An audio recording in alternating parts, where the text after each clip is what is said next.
ఏం చేస్తుంది civil supply, ఏం చేస్తున్నారు విజిలెన్స్? దమ్ముందా మీకు? వాళ్ళకి ఇవ్వాల్సిన ఎంఎంఐ వెళ్ళిపోతుంది. జాయింట్ కలెక్టర్ గారిని పక్కదారి పట్టించారు. రాజకీయ పలుకుబడి ఉపయోగించి బాలవనార్లో ఏం టెక్నికల్ అడ్జస్ట్ చేసుకొని మామూలు బియ్యంగా చిత్రీకరించి జాయింట్ కలెక్టర్ ముందు పెట్టారు సివిల్ సప్లైస్. నామమాత్రంగా పట్టుకున్నాం కాబట్టి 10,000 ఒక లారీకి ఫైన్ వేసి పంపించారు. ఎంత దుర్మార్గం అని అడుగుతున్నా.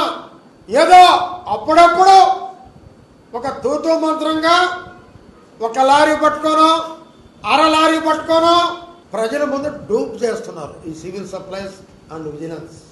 నేను ఒకటే అడుగుతున్నా, నెల్లూరు జిల్లా వరకు పేదల బియ్యం 10,600 టన్నులు. అదే రకంగా తిరుపతి జిల్లా, అదే రకంగా ప్రకాశం జిల్లా, 3 జిల్లాల్లో నాకు తెలిసి ఒక వ్యక్తి ఈ 3 జిల్లాలో స్మగ్లింగ్ చేస్తున్నారు. మా తెలుగుదేశం పార్టీకి చెడ్డ పేరు రాకూడదు, మా ముఖ్యమంత్రి చంద్రబాబు నాయుడుకి చెడ్డ పేరు రాకూడదు, అదే రకంగా మా లోకేష్ గారికి రాకూడదు, పవన్ కళ్యాణ్కి రాకూడదు, ఎమ్మెల్యేలకు రాకూడదు, మంత్రులకు రాకూడదు. ఇదే నా నినాదం. అసలైన దొంగ ఎవరు? దీని వెనక స్మగ్లింగ్ వెనక నడిపేటటువంటి దొంగ ఎవరు? ఆ స్మగ్లర్ ఎవరు? ఆ పందకుక్క ఎవరు?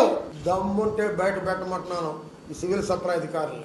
మీరు లోపడి ఎంఎంఏ తీసుకొని 100 టన్నులు ఈరోజు మద్రాసు నగరానికి పంపిస్తున్నారు.